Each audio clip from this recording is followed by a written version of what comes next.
Nagpakitang gilas si Carlos Yulo sa Men's Artistic Gymnastics All-Around Finals ng 2024 Paris Olympics. Pero kumusta naman kaya ang naging resulta ng kampanya ni Pinoy Gymnast?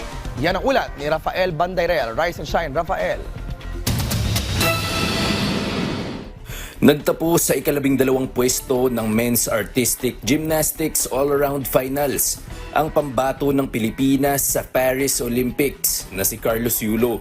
Malaking improvement ito kumpara sa kanyang 24th place finish noong nagdaang edisyon ng Olimpiada sa Tokyo. Hindi naging maganda ang panimula ni Yulo matapos niyang malaglag mula sa unang sinalangan na aparato at isa sa pinakamalaking niyang kahinaan, ang pommel horse. Dahil sa error na ito, nakatanggap ng mababang score na 11.9 si Yulo.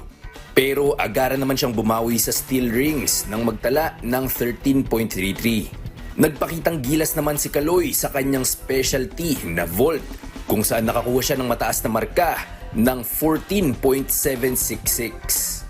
Sinundan niya pa ito ng 14.5 sa parallel bars, 13.6 sa horizontal bar at 14.333 sa floor exercises.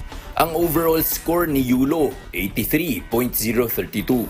Si Oka Shinosuke ng Japan ang nakasungkit ng gintong medalya sa naturang event matapos makalikom ng score na 86.832. Silver at bronze naman ang mga pambato ng China na sina Zhang Boheng at Xiao Roteng. Bigumang makakuha ng medalya para sa Pilipinas. Hindi pa naman tapos ang laban para kay Yulo. Sa darating na Sabado at Linggo, lalahok din si Yulo sa finals ng vault at floor exercises event ng Paris Olympics. Rafael Bandairel para sa Pambansang TV sa Bagong Pilipinas.